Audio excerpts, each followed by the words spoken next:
with the newer antidepressants, all right, the NRIs, right? So you have Effexor, Pristiq, and Cymbalta as serotonin and norepinephrine reuptake inhibitors, right? So, wow, déjà vu in terms of mechanisms of action.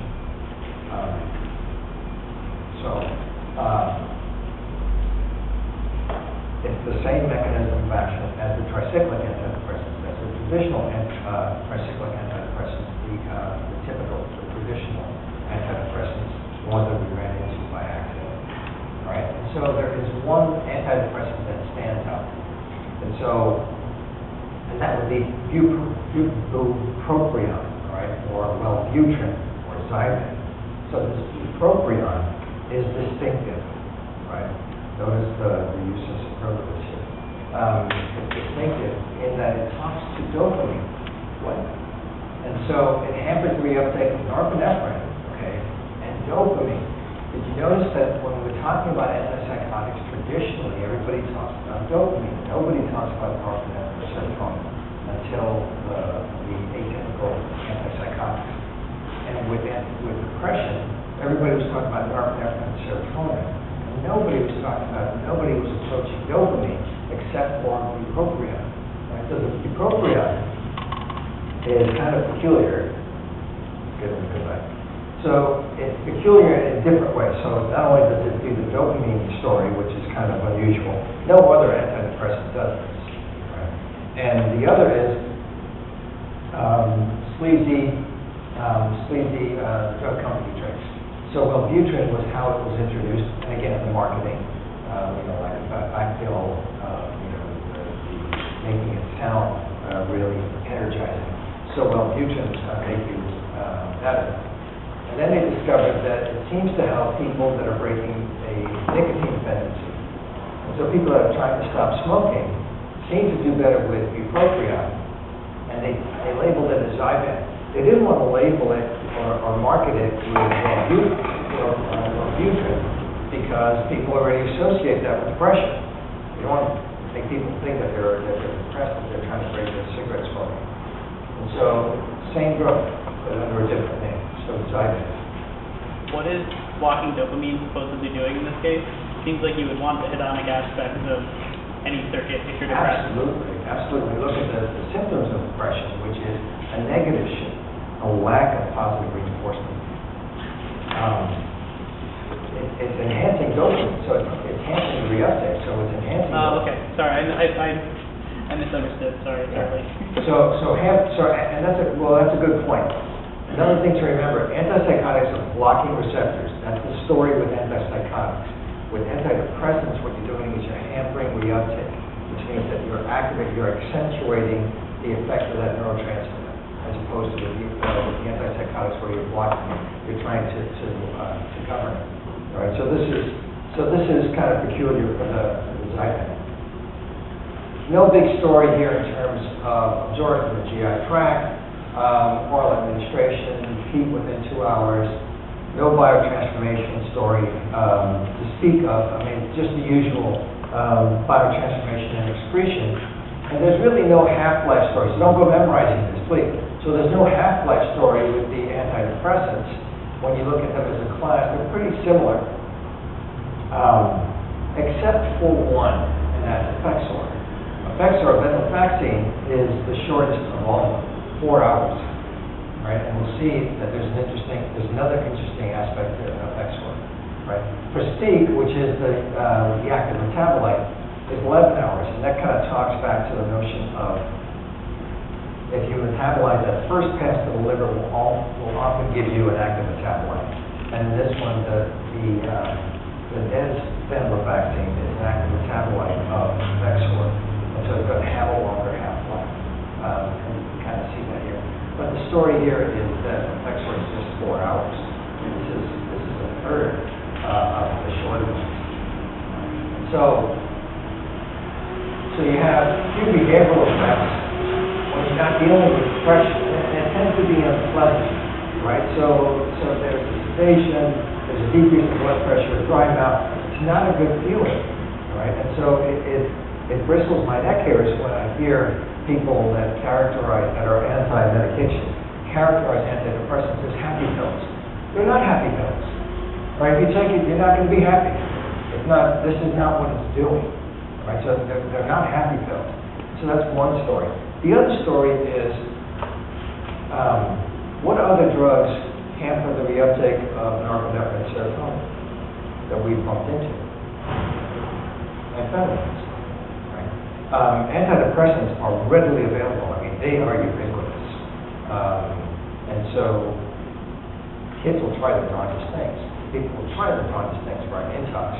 People don't abuse antidepressants. There's a case of super dangerous for people who take antidepressants with medication. Absolutely. We'll talk to that in a second. And so you can score antidepressants easily, but it's not abused. But amphetamine is. They seem to do the same thing. They hamper the reuptake of norepinephrine and serotonin. So this again talks to the notion that we just don't know all that much about hampered reuptake and about this ligand receptor interactions. That you would have dysphoria with this drug that does a similar thing compared to amphetamines where you're more likely to get euphoria. Right? So this is kind of a lesson to us. One of the major problems with the antidepressants, this is really a problem, is that it takes about 10 to 14 days for you to see any kind of clinical relief. Right? This is problematic. This is majorly problematic for the clinician and for the neuroscientist. Right? What's with this 10 to 14 day delay? If you're a clinician, so if you're a physician, a prescribing physician, you have to inform your patient you're going to have to wait 10 to 14 days.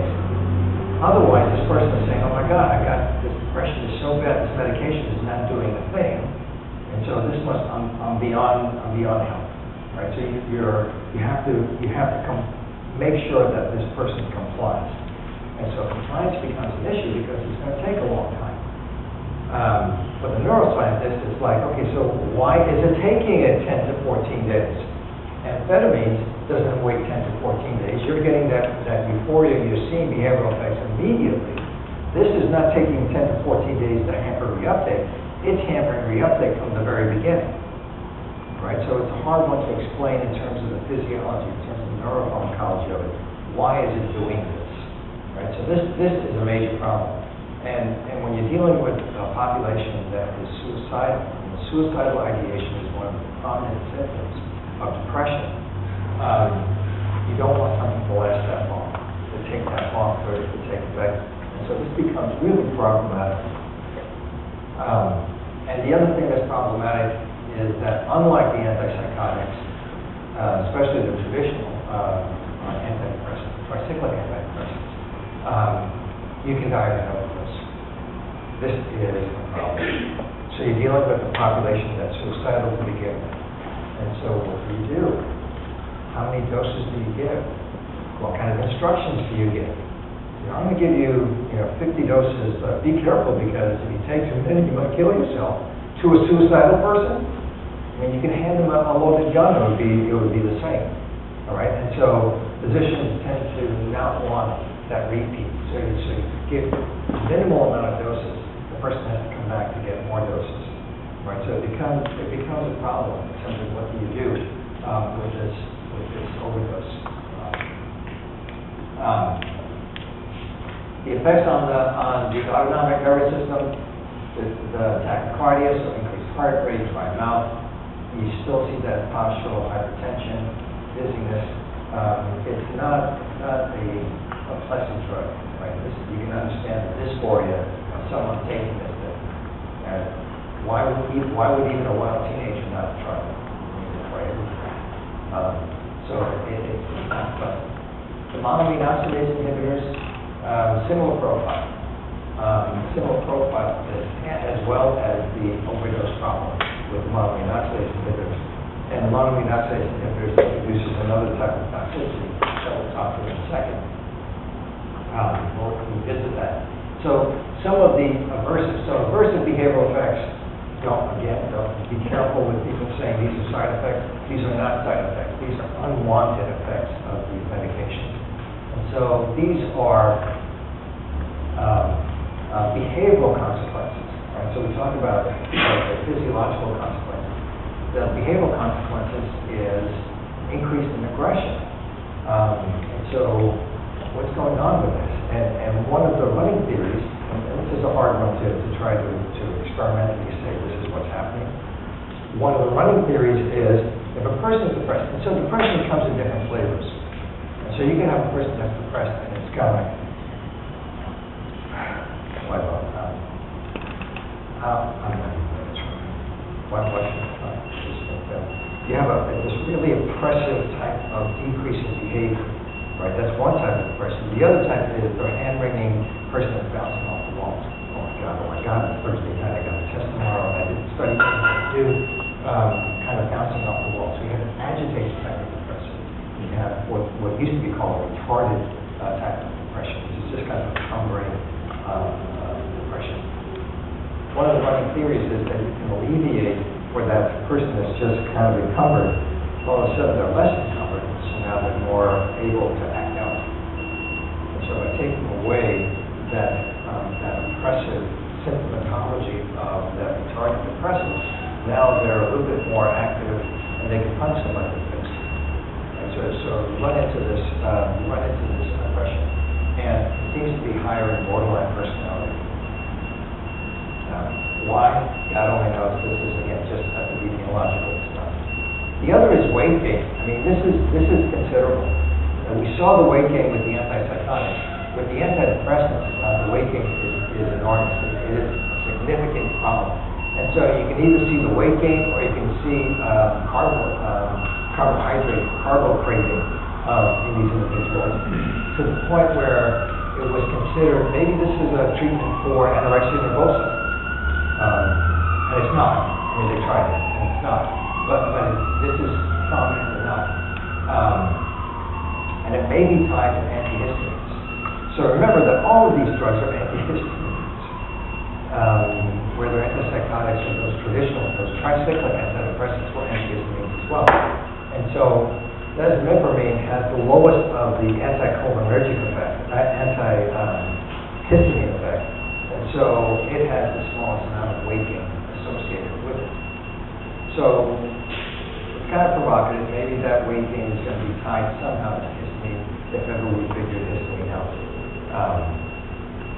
The other is jitteriness. And so you see this where, just like with amphetamines, I mean, it does the same thing, hampering reuptake of monomers.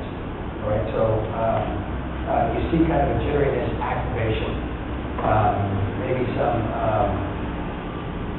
intense feelings of restlessness, energy, irritability. Usually that resolves early on. That can be resolved early on. You have to go through that jitteriness. And the other is sleep effects. Tricyclic antidepressants, the traditional ones, suppress REM. Right? It suppresses REM prominently so that people are saying, well, gosh, maybe depression is really about REM. Could be too much REM. And so the test for that is, what if you REM deprive individuals that are depressed? That is therapeutic. Not sustainable, but it's therapeutic. And so that little blast of REM deprivation seems to help, but you can't maintain that. We need REM. We sleep for REM. REM is a biological need. And so it's not sustainable to suppress REM or suppress sleep.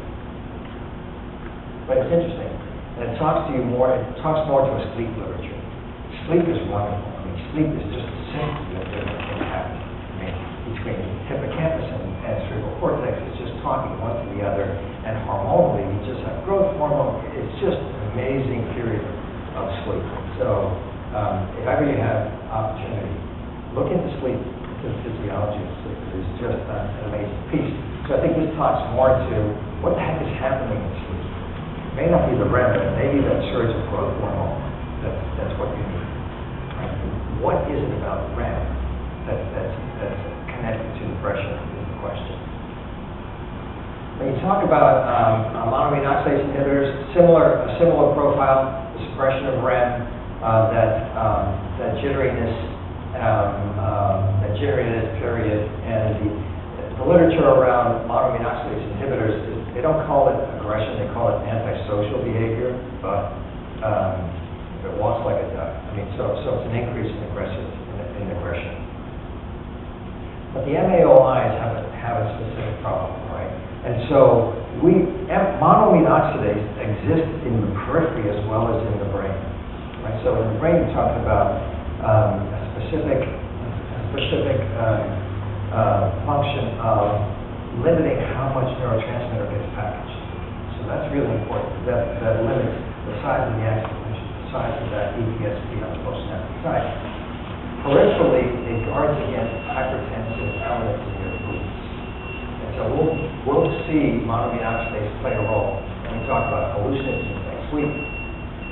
But there are pressor agents. There are things in our food that would increase our blood pressure, right? And so the so-called cheese reaction, because if you look at foods that are rich in pressors, it's aged cheeses, beers, any yeast product, some wine, some beers have lots of pressors. And if you take monoamine oxidase inhibitors, you're going to inhibit peripheral monoamine oxidase. And so monoamine oxidase inhibition is better than in a hospital, where you have a modicum of control over diet. Even in a hospital, visitors come in and just bring food, and it's hard to control diet. All right, but you have a better chance in a hospital. But again, you run into the problem of dealing with a suicidal population. You can't tell these people, okay, so you're suffering from depression, I'm going to give you monoamine oxidase inhibitors, but don't have a lot of aged cheeses and beers because it might kill you. You can't. How do you inform a person of the dangers of the medication without kind of provoking notions of maybe this is a way of suicide? It becomes a problem.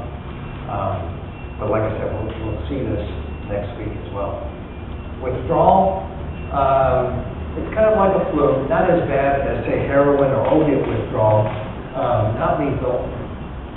When you have some cramping, it's not comfortable, that's for sure. And for the longest time, and here's where our laws just don't make sense. The longest time, the medical profession said you don't have withdrawal syndrome from antidepressants. Yeah, you do. And so they had hearings of people that just paraded talking about the horrors of getting off of these antidepressants. There was one of my favorite columns on the Sunday paper, the People's Pharmacy, and people write in about different pharmacological questions that they're having. And one of them was, I can't get off of Effexor. My doctor never told me this. All right, and so Effexor is the worst. Effexor, you should. There are plenty of YouTube testimonials about how horrible it is to get off of Effexor. I mean, lightning bolts in your head, electricity, it's like sticking your finger into the socket. It is difficult. And the antidepressants are not scheduled. So amphetamines hampers the uptake of monoamines. Okay, so you have another drug that does a similar thing. It's not scheduled because it's a medicine. All right, and so it is restricted to prescription. So you can be busted for having antidepressants if you don't have a script for it. You don't have a prescription for it.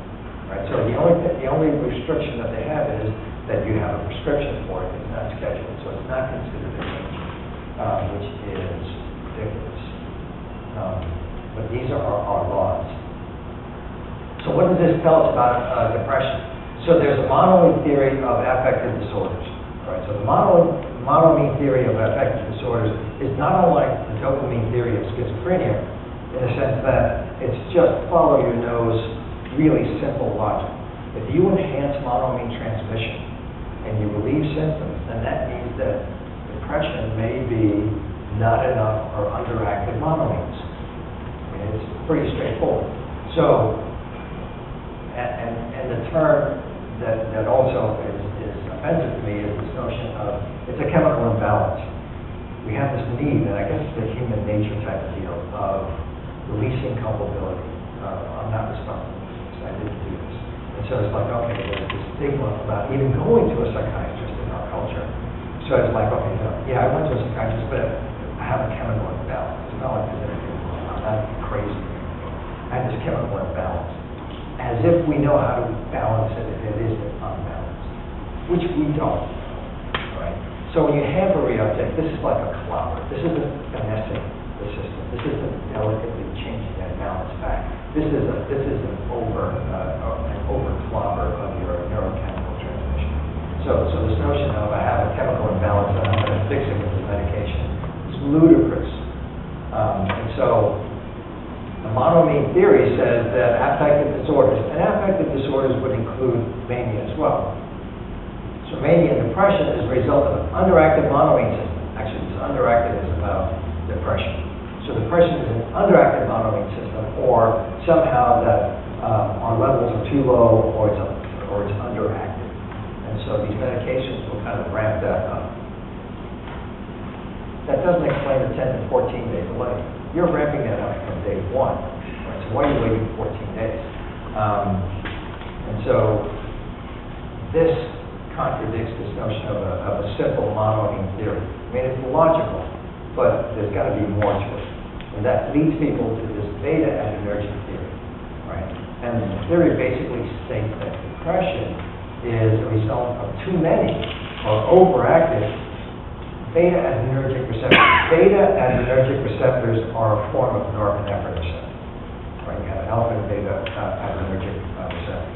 So beta adrenergic receptors is a subset, specific subset of norepinephrine receptors.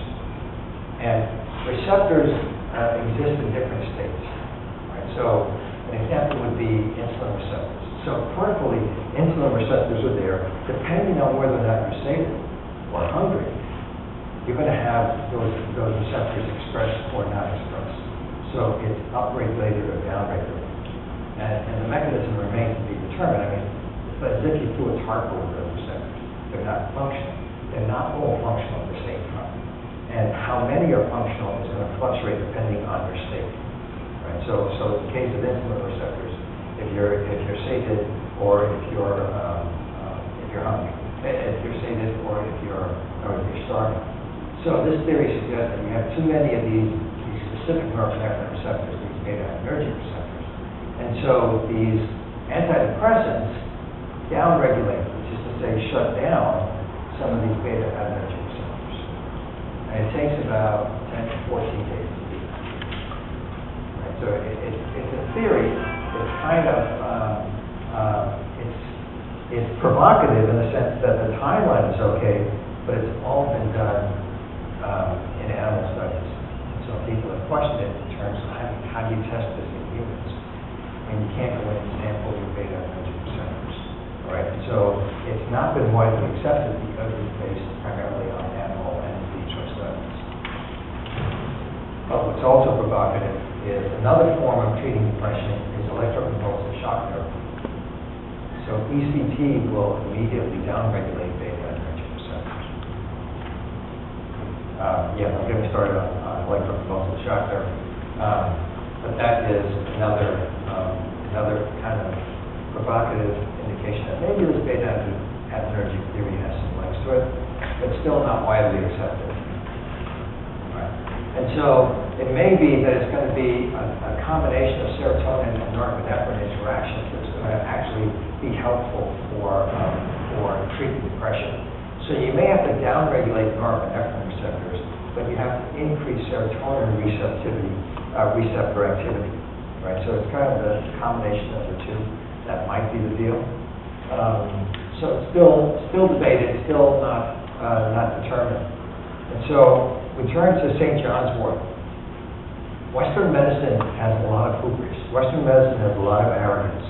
If Western medicine doesn't understand something, then it doesn't exist in its focus, right? Which is not the mantra of a scientist, right? And so when people are using St. John's wort to treat depression, people are saying this is an herbal, it's all expectation, this is not real.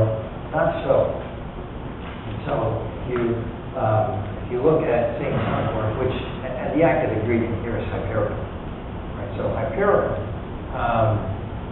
for a while, hypericum was more widely prescribed in Germany for depression, mild, moderate depression, than Prozac.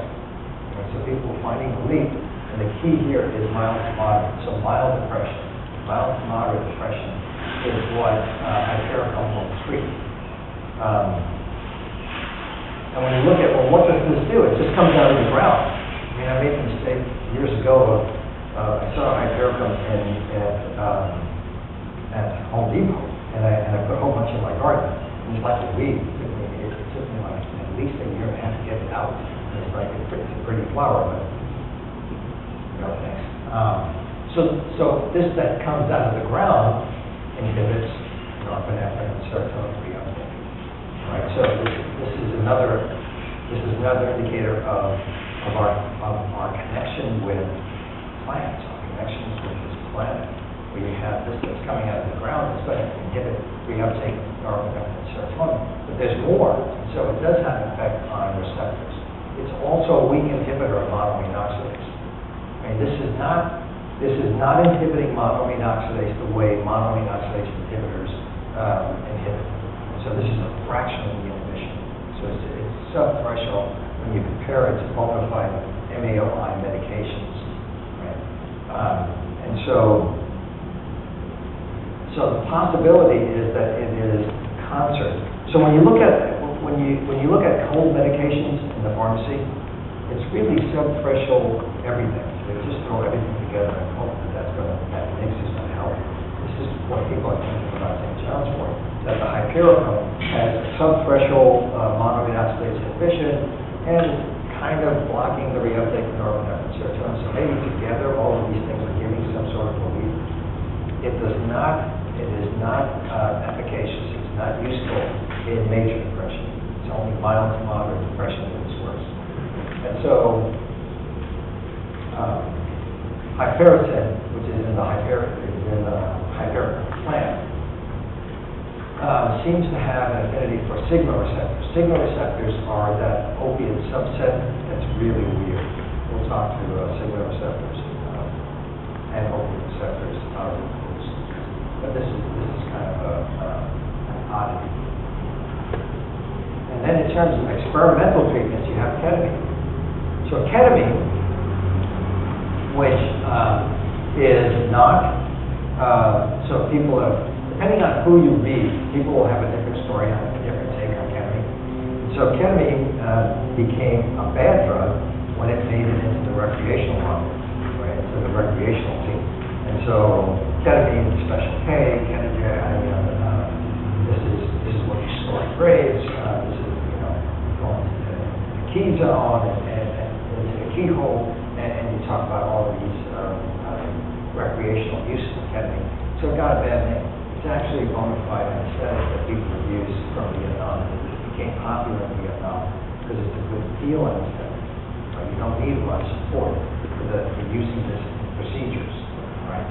And so it comes to show that ketamine seems to treat depression really well. And so if you look at the data, this is placebo condition. This is ketamine.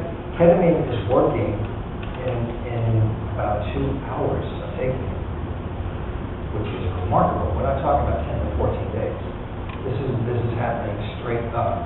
And look at how long it lasts. It can last for 3 days. So you don't have to take it every day. And so ketamine has become really provocative and controversial treatment for depression. But it seems to do a lot better than the traditional and the atypical antidepressants. And the pharmaceutical companies, to their usual practices, have priced ketamine for injections really high, so it becomes really expensive to try to find a physician that will treat your depression with ketamine. God bless those pharmaceuticals. Ketamine is Schedule 3, because it's got this long history as an anesthetic, and it just made it into the recreational scene. It's not unlike Rohypnol, rubies. I was Schedule 4 initially, and then when it made it into the recreational scene, the FDA wanted to ban it, so it's banned. So it's worse than Schedule 1.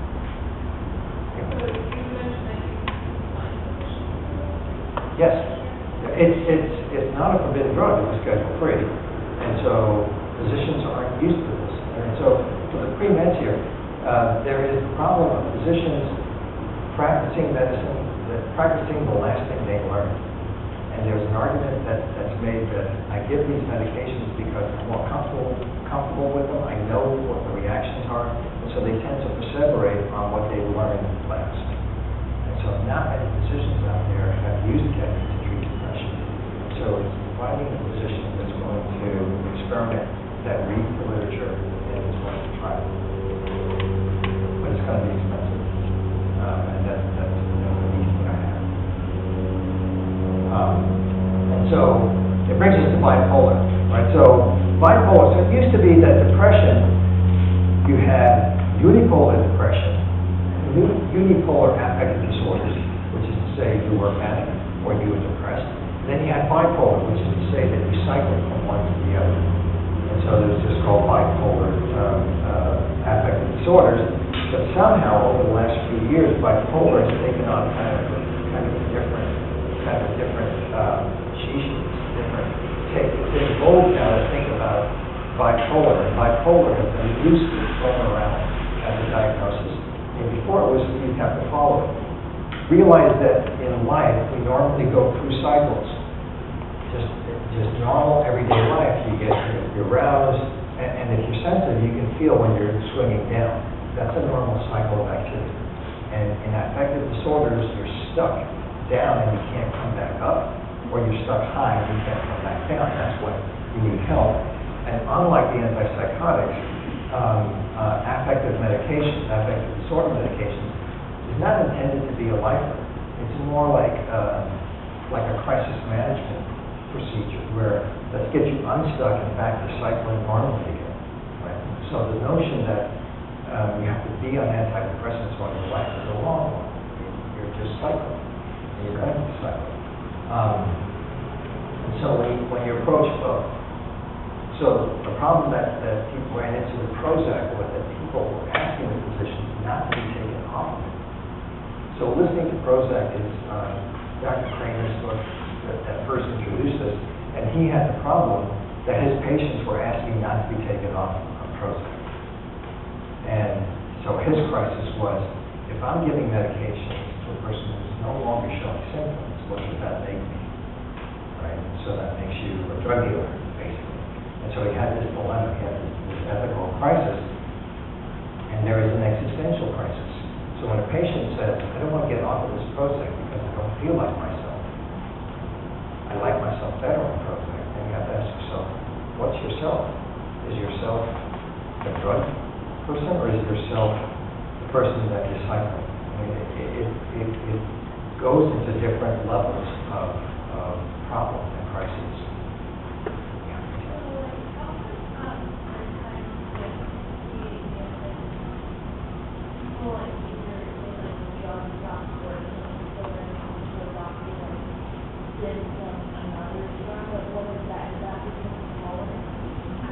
It's not about tolerance, and so and the psychiatric associations have come out with papers saying if you try a medication that doesn't work, you have to try it for more than 14 days. If after 14 days, if after a month and a half, it doesn't work, try a different one. So you have to wean off one and then bring up the other. And they say just keep trying until you hit the one that works. And it's not about tolerance, it's about we don't know why one is working and one isn't. And so the Prozac Zoloft thing was, so some patients really do well on Zoloft and not on Prozac. So you just keep trying. Same with antipsychotics, which kind of argues we really don't know what's going on. And so you just kind of hit on something. But what about the patients that are on it for like 6 months, a year, and then they just kind of stop feeling the effects? So now that could come as well. Yeah, so stop feeling the effects as in depression is still here and I'm not getting relief, or I don't need it. Well, like, say, for 6 months it does help and they stop feeling the depression, but then it just kind of slowly comes back, or all of a sudden it comes back, and then they just kind of go through medications for like years without real progress. Why does that happen? Don't know why that happens, but it kind of argues that it's not intended to be a chronic medication. That it's a crisis management medication. That's what the approach should be. it's a tough nut. I mean, affective disorders is not like people, it's not like people shouting and answering and talking to voices. It's not that severe psychotic type of behavior, but it really is debilitating and it's intruding into your quality of life. So what do you do? Exercise is really good for depression. Meditation is really good for depression. There was one paper that came out, you had mentioned this before, about exercise and weight gain. There was a paper that just came out on different Twitters of different psychiatric journals, and one of them was that exercise may make psychotics worse. It's not good. So we got to chase that paper down and see what they do. But back to bipolar, so you have this manic depressive syndrome, and bipolar has kind of morphed. So initially, lithium was the only thing that was used to treat bipolar, true manic depressive symptoms, and it seemed to regulate. So you were cycling too much, and so this lithium made your cycles less wide, less intense, and not only depression, but there were some psychoses that cycle, and it helped those psychoses that seemed to go into a cycle. And so lithium was the only effective drug for that, and that was an issue because the drug companies said we're not going to make lithium for this because you can't copyright lithium. It's on the periodic table, crying out loud. And so it's like the drug companies trying to copyright it. You can't do that, so they didn't want to produce it, to manufacture it. They had to be paid, so it was kind of an orphan drug. You had to pay them to have lithium on the market. Sometimes capitalism doesn't work. But anyway, so lithium used to be the only medication for it, and the mechanisms of action are really curious with lithium. But then Lamictal came out, and they approved it. So don't memorize this list. All right? So these are the drugs that popped up in terms of treating bipolar, and look at what they were. Abilify, an antipsychotic. Seroquel, that's an antipsychotic. Symbyax, which is antidepressant mixed with an antipsychotic. Valproic acid is an anticonvulsant, one of the newer ones.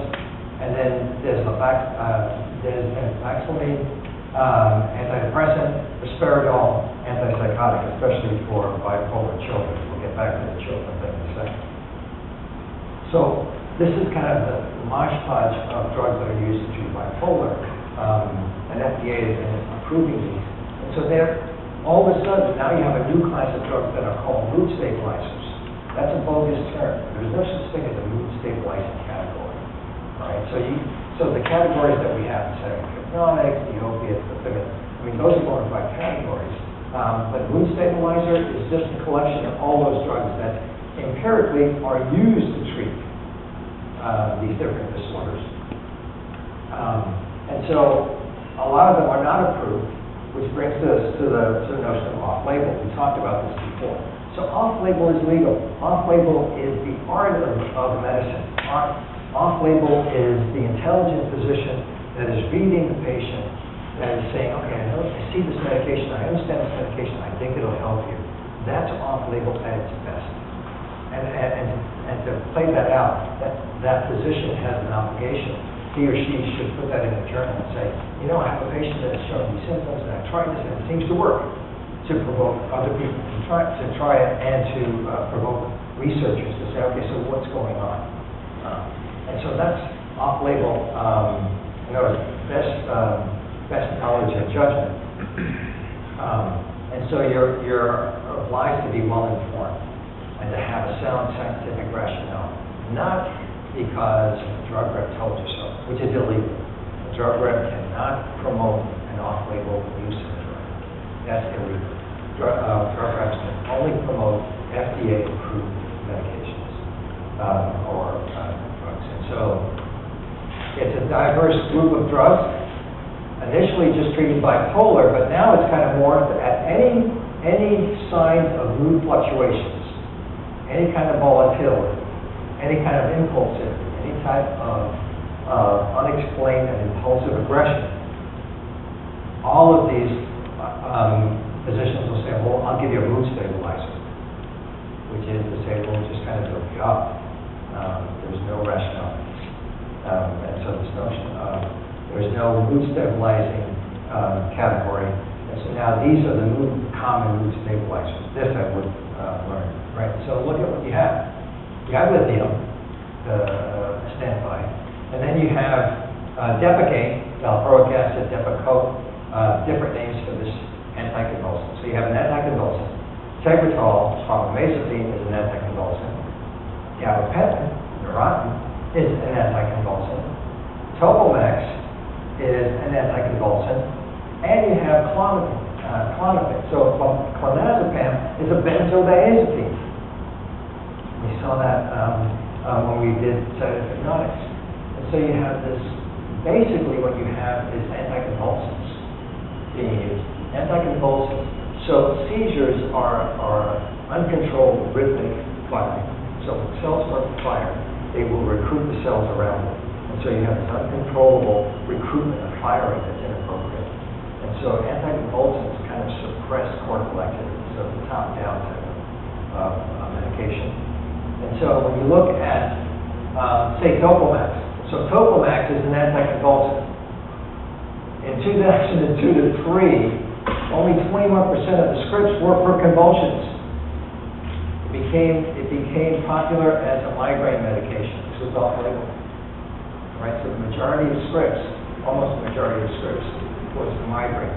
And they did it for bipolar and any kind of neuropathy. And so when you see on the TV, my diabetic nerve pain, or my foot pain, and then whatever medication, these are anticonvulsants. And so I think it's gabapentin, that's the one that's on the TV. And so you have, I think there are 3 different ads for neuropathies. Schizophrenia, let's try it. Depression, that's psychotic, let's try it. All right, so this is the notion of it. So when you look at off-label prescribing, anti-seizure medications is the majority of off-label prescribing. So off-label prescribing is pretty much an anticonvulsant. The carbamazepine, that Tegretol, was prescribed for children's bedlife. So what? If you were to kind of search, do a Medline search for carbamazepine for Tegretol, you'd see the darndest things. But they've tried it for almost everything. It's almost like it's the active placebo of medicine. Just give this, there's a change that the person perceives, and maybe that's enough. So anti-seizure medications, antipsychotics, 60%, antidepressants, 40%. So what do you do with antipsychotic? Alzheimer's, ADD, insomnia, autism, let's try it. So this is the nature of our medication right now. And so the one that concerns me the most is pediatrics. So my earlier research was on brain development and pharmacology and how drugs can alter growth trajectories in the brain. And so this is kind of my baby, and it's like, really? So FDA doesn't approve for younger than 6, right? But you find that prescriptions for preschoolers has increased. And so these off-label medications, and for whatever reason, all of a sudden the pharmaceutical industry found a new revenue stream, pediatrics. So there are 2 revenue streams that are now current that are being built, and that's pediatric medications and geriatric medications, 2 big populations, right? And so when you look at this report, you can argue that 18 is not a child, but from 1 to 18, 74% of them receive some sort of medication, and half of those had 2 or more. And what medications? Well, stimulants, ADD medications, antidepressants, antipsychotics, a whole stable of mood stabilizers. And so when you have these drugs being prescribed to children, 2 years old, there were 3,000 scripts for Prozac for children that were 1-year-old. I think this is horrible. A child, 1-year-old, Prozac, I find, so you have language that's barely there. I'll bet the house that child isn't going to the parent and saying, you got to do something about depression, I'm not feeling really well. This is pretty much a parent-driven type of situation where the child isn't, the main reason for the 2-year-olds and the 1-year-olds getting Prozac is because they're not interacting and they're not talking. And so it's like, okay, let the child be the child. Would you consider the way drugs are marketed kind of a form of social terrorism? And it's hard to say the terrorism because it's not about terror, it's about money. Well, it seems that the thing that you're preying on as a drug company is people's concerns that their child might not be normal or healthy. Right. Which seems, Now remember, the drug company cannot promote the use of Prozac in 1 or 2. So technically, they're not promoting it. It's just that it's become ubiquitous. Okay. And so I can see a distinction there. the at-risk is certainly very strong. And so this is, to me, the risk of altering and somehow changing trajectories of brain growth is too high a risk for the outcome. I mean, you don't want robots. You want children to be whoever they are. And whoever they are is who they are, and you just love them to death, and that's who they are, instead of trying to change them at this particular point in their lives. 2 1-year-old getting Prozac, way to get better. And so imipramine is another medication that's been used for everything, a tricyclic antidepressant, for bedwetting. The best, and there's strong data on this, the best strategy for bedwetting, inappropriate bedwetting, is the little bell that you put in and the behavioral rally that you have with the children.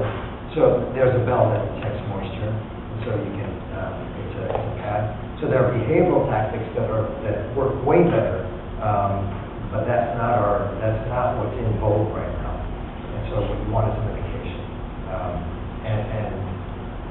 It's kind of here's my condition, give me something, but don't involve me in the process. It's kind of this, whether it's yourself or your children, and that becomes kind of dangerous.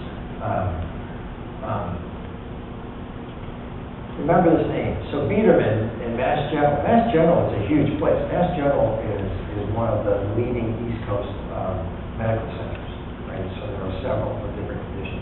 Mass General is huge. And Biederman is one of the major proponents for pediatric bipolar. I mean, bipolar, and he says, so this is one of Biederman's quotes, so the moment a child opens their eyes, they may be suffering from bipolar. We say, okay, so what do we do? And he's a proponent of medicating it as if they were adult bipolar with the antipsychotics and powerful medications. And so, 2 years old, for me, I find it really hard to diagnose cleanly bipolar in a child that barely has language. I mean, this is just tough enough. But they're promoting this, and it's Mass General, and so they're giving Abilify, Zyprexa, Risperidone. I mean, none of which were approved for this kind of use for this population. And here's the ethics. So the drug company ethics, the issues is it unethically influencing physicians, or policy making, or the consumer? I mean, we've been seeing this in the videos, in the big pharma videos. And so when you look at some of the actual concerns, when is making a profit too much? I mean, how do you restrict this? When is profiteering immoral? And I propose that the ethics of marketing something like pharmaceuticals has to have a different ethic than marketing toothpaste or deodorant. I mean, deodorant is somebody's lives, dealing with their quality of life. So when does profiteering become illegal? And when do you set up a new set of ethics for this company? And when you just take a look, so 13 to 14, and these numbers are getting harder and harder to find. It used to be you could get these numbers straight off of Rexlist or Drug.com. That's why I gave you those references. Now you start there, and then you have to find those companies that are keeping track of scripts. And so, Abilify in that 1 year made $7 billion. That 1 year. Right? This is the kind of money that's being spent. Cymbalta, $2 billion, almost 3. Seroquel, $1 billion. Latuda, almost $1 billion, just nearly $800 million. Prestige, far behind. So this is what's being defended. And the marketing that they have, the marketing tactic right now is that we want want to prevent the first psychotic episode. So maybe we should give things prophylactically in case there is an inkling that there might be a psychotic episode. And so the first psychotic episode becomes important in your literature search. And so they're saying, okay, so prescribe before this person loses part of their mind, before they go off, is the notion. And that gets kind of tricky, because then you have this self-fulfilling prophecy of how do you predict if someone is going to have a psychotic episode. And when do you start prophylactic? And so the paper came out that said, no, it's not a progressive brain disease. And that's the position of the drug companies, is that with, not only do you want to stop the first one, but every psychotic episode is damaging the brain. That's the position that they have. And that's the position that many physicians have believed, right? And when this paper came out and said, no, if you look at the animal studies, because this is difficult to do in people. I mean, this is hard research to do conclusively. So if you look at the animal studies on this, the brain damage that you see is a consequence of the medications that are being given. So if you give the animals the same medication regimen that these people have that are dealing with psychotic episodes, they'll get brain damage, but it's the consequence of the medications, not of psychosis. And so people are starting to challenge this notion that every episode is going to cause brain damage. And so how do you market physicians into their own? So the samples, drug reps giving information about new drugs becomes a problem. And so the accuracy of the drug reps becomes an issue. And so it's not a wise choice for a physician to say, I'm going to rely on the drug reps to give me information about these medications in terms of how to practice. And there is, and you've seen it in the videos as well. This becomes a difficult issue when you look at how they recruit drug reps. Drug reps are recruited from pretty people. And so cheerleading squads, football athletes, these are the people that are recruited to do the drug reps. And there have been one expose after another in terms of the training of these drug reps. They're given baseline information. It's not always that accurate. And they're not the people that you want to rely on. And it's hard. I understand it's hard for a physician that's got all of these production pressures to run off to the library and read on what's the latest on medications. I mean, this is a tough nut. I mean, you don't have that kind of time as a physician. A modest proposal would be take a script pad away from the person who can't go to the library and give it to a pharmacology PhD, whose job it is to read the literature. Never happen, right? Yielding the script pad is not going to happen. But I think that might be a solution. But study after study shows that they are just getting bad information. And there was one drug rep that wrote a book, and she said that there were physicians on her watch that would ask her, they would tell her symptoms and ask her for advice on treating this person. This is not a physician. So we've got things a little bit messed up. And giving kickbacks is illegal, and it keeps happening, and it keeps happening. And so it's kind of 15, and so $600,000 is a chunk of change for the medications that he was getting. We have to have some sort of responsibility here. And then Seroquel, and this is 2010, they promoted the use for children, elderly, and prisoners when they make all of these claims. That's illegal. You cannot promote it if it's not been approved by the FDA.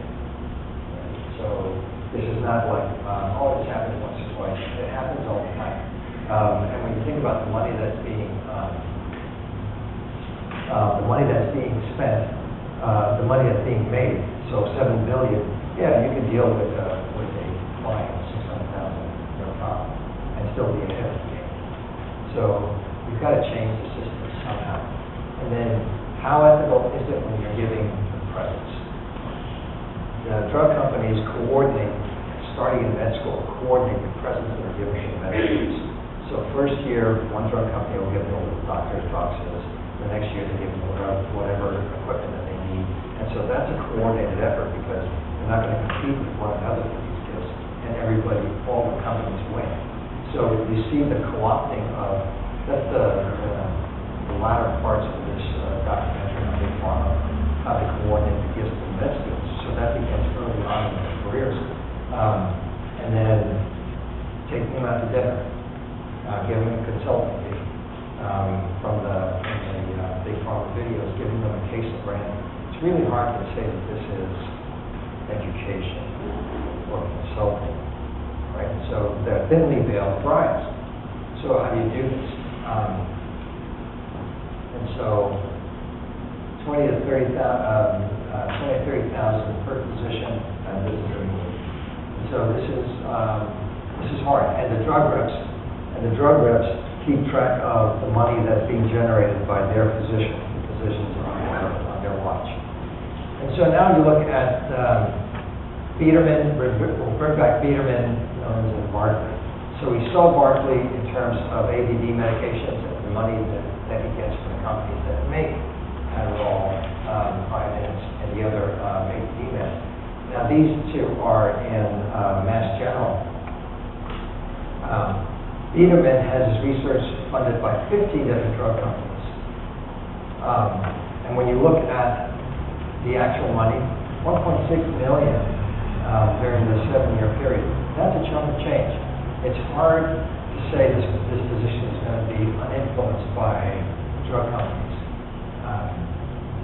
I talked to one physician whose office was totally supplied. The whole computer system for his office was bought by the drug company. And I said, do you think that it's being compromised by this? He goes, no, he says, that's the beauty of it. I usually prescribe that medication. And so they don't get it. And the surveys in med school, by the time you get to about the 3rd year, med students expect and say that it is perfectly legitimate to get these gifts from the drug companies. So it's really on recruitment and that occurs in this profession. And so Biedermann and they forgot. So Willens and Biedermann, with the money that they forgot to tell this to the university. And Biedermann one time said that he only got $3,000. Johnson & Johnson said when they were asked for their records, it was actually closer to $58,000 for that one consulting fee. And so this is kind of the accounting that occurs. And so approaching positions is one thing. National panels become another. Influencing lawmakers. We saw that video, that 60-minute video on the making of the laws. And then meddling with the FDA. The panels that are on the NIH panel, so this is National Institutes of Health, the panels are made up by physicians, and they determine what practice is, what's good medical practice.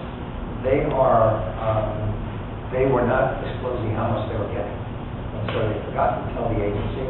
And so $70,000 in fees, $500,000 in fees. I was in LA for a meeting at the time, and this came out in the papers, and I fell out of my chair when I read it. They forgot to disclose this. So something's got to change. And when that came out, people said, we're going to change it. And you know what? It hasn't been changed. And so the last thing is the medical journals. The drug companies are now writing papers that they're saying they find a physician that will give the name, and they write the paper. Ghostwriting papers that are favorable to your drug is not ethical. You cannot pollute the scientific waters. I mean, the whole notion of science is you do science, you read them, you report what you see, you have the controversy, and then you debate. But you can't use it as a marketing tool. So, right. Sorry, I went